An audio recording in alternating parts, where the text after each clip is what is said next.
Buongiorno e ben ritrovati con l'informazione flash di Noi Sicilia. Vediamo insieme i titoli più rilevanti della mattina. In apertura i nuovi aggiornamenti sulla sparatoria di Capizzi in cui è rimasto ucciso il sedicenne Giuseppe Di Dio e ferito l'amico di 22 anni.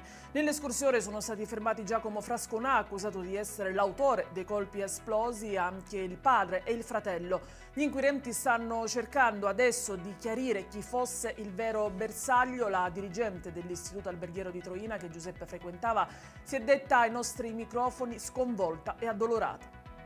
5 arresti all'alba di oggi a Catania a capo di un'organizzazione dedita alle rapine e danni di autotrasportatori di materiale ferroso. Vi era un ex pentito, Angelo Mascali. L'uomo a suo tempo era stato una figura di rilievo all'interno della famiglia mafiosa Santa Paola Ercolano per poi diventare collaboratore di giustizia.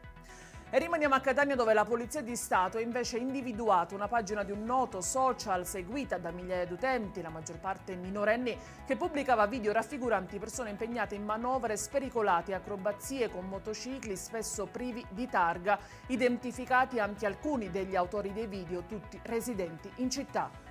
E ci spostiamo nel Ragusano dove ieri mattina a Vittoria si sono vissuti momenti di paura all'ingresso del Campo Rodari nel quartiere periferico Fanello, dove un pitbull ha aggredito e ucciso un barboncino ferendo in modo lieve anche una bambina di 10 anni che ha cercato di difendere il cagnolino che teneva al guinzaglio.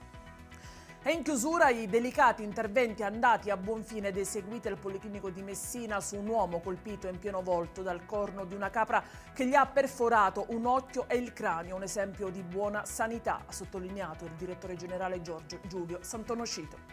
Ed è tutto per queste edizioni, vi ricordo come sempre che i dettagli su queste notizie e molte altre li trovate sul nostro sito e sui nostri canali social. Grazie per averci seguito e a stasera con nuovi aggiornamenti.